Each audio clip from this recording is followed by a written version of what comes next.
Hello, and on the gaming table today, we've got another Battle of Watling St.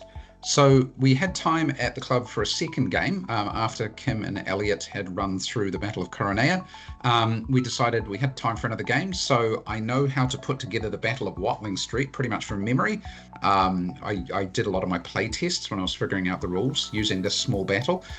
So I've done it enough that I can pretty much do it from memory. So I said, right, let's try this out. And they were also keen to see how warbands go in Strength and Honor. So here's the terrain. This is before deployment, but you can see the forces here. They're just not deployed yet. So I set up the hill, put the forests on either side. I made the gap between the forests 9 grids, and I did that on purpose so that the Romans just couldn't plug all the hole, basically, with their 4 units. There was going to be a little gap somewhere, so that just gives them something to think about.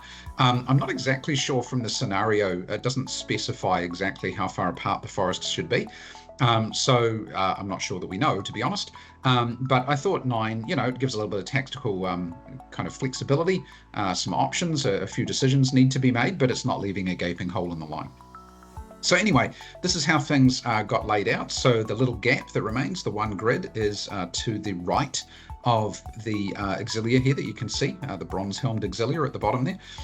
The Romans here with their 2 veteran legions and their 2 auxilia, they also have 2 small cavalry reserves. They decided to attach those to the auxilia. On the other side of the field there, you can see the Britons lined up ready to go.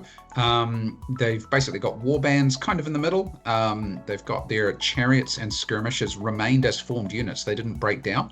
And 2 units of cavalry on the Briton left there. Boudica is with her warband in the middle. She's not with the Iceni warband.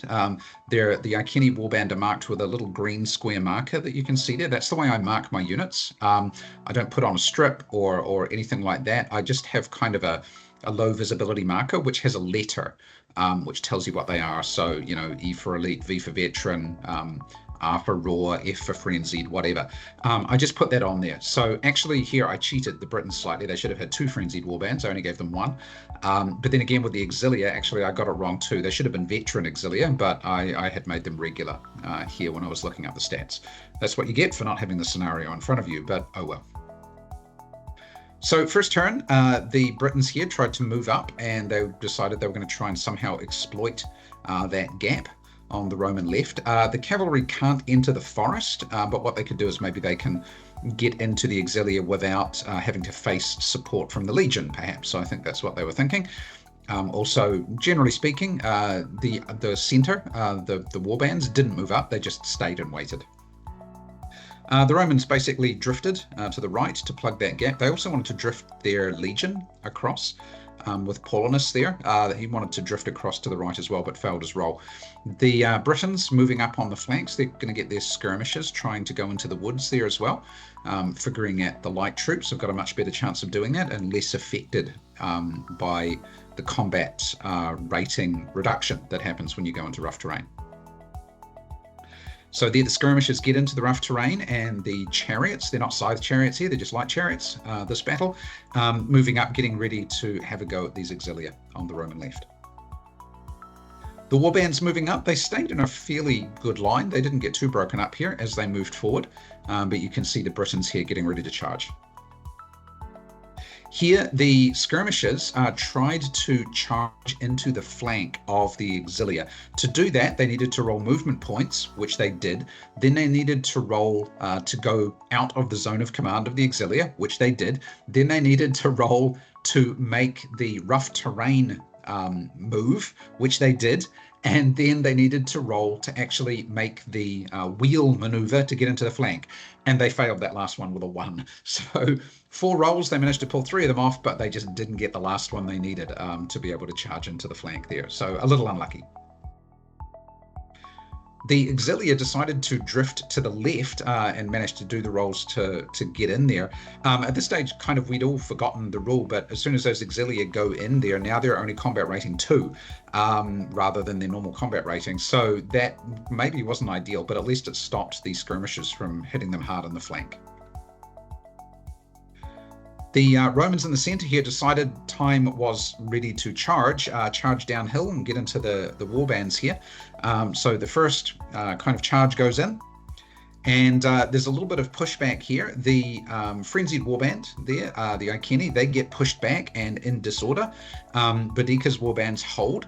And you can see on both flanks, the Britons are pushing up. So a Warband getting into the face of the Auxilia. And on the other flank, on the Roman left there, the light chariots have gotten up into the Auxilia and managed to push them back here as well. So now everything's getting into contact. Everything's pretty much committed. Here, the Iceni Warband managed to recover from disorder, so that was good. However, not a lot of other movement. You can see right at the top of the picture, though, the chariots managed to push back those Auxilia once more. At this stage, Elliot was playing the Britons and decided to do a Homunculus Est call. The Romans had 4 setback cards, and he was thinking, well, if I get a little bit lucky, maybe I can fatigue them. The result was 3 zeros and a 1 on 4 setback cards. So not only were the Romans not fatigued, but now they're on no points because they can ditch the 1. So now they're just sitting here with 3 zeros. The Auxilia on the right here, though, they've been pushed back a little bit by those cavalry. So at least some things happened in this turn for the Britons before that Homunculus Est call failed. Here, Kim's deciding what to do here. He's going to try and charge in again with the legions. He's about to get flanked by cavalry, so he wants to try and do a lot of damage in here to these warbands before that happens. Both Roman flanks getting pushed back. The chariots, though, got blown away by the Auxilia in a countercharge, so that was no good. And then the skirmishers, top left of the picture there, had charged into the flank of the Auxilia and then had rolled a crunch result. So the Auxilia stood firm, even being charged in the flank. And then the skirmishers, failing their discipline test, had fallen back in disorder. So they're not doing too well. On the Briton left, right at the bottom of the picture here, those cavalry have managed to push back the Auxilia again. And if they can do it once more, they'll be able to push them off the board probably. Middle of the field, you can see that the Briton cavalry has managed to get into the flank of the legion. They didn't get any combat result there. They just moved into position because the distance was quite a long way to go to get there. So they just made sure they got into contact, but now that legion's in a bit of trouble.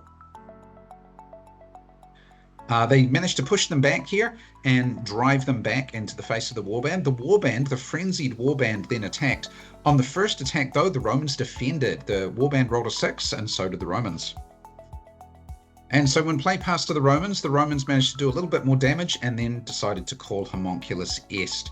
Now, there had been an earlier call, which had been stopped with a strategy point, but this time there was no strategy point to save the Britons, and Boudica's revolution falls apart once again, as the Britons have exceeded their breakpoint. Again, though, it took to that last card, that 2 at the bottom, was the last one turned over, and that was the one that broke them. So, a fairly interesting battle. Again, the Roman line's breaking down, which is not very, a bit disconcerting when both your flanks kind of fall apart. But the legions managed to hold firm and really just managed to break apart the brittle warbands enough to cause things to fail for the Britons here. Anyway, an interesting game, that one. Again, Kim and Elliot, I think, had a lot of fun with that one. A much quicker game. It only took us a little bit over an hour to play this one out. A good little battle to play if you're learning Strength and Honor, I think, because it doesn't take too much in the way of figures or things like that. You can easily put together card figures if you want. But also, it's got enough variety in the units so you can have a bit of fun with it. And, you can play some quick games and learn how everything works. So anyway, hope you found that interesting. Thanks for watching, and we'll see you again real soon.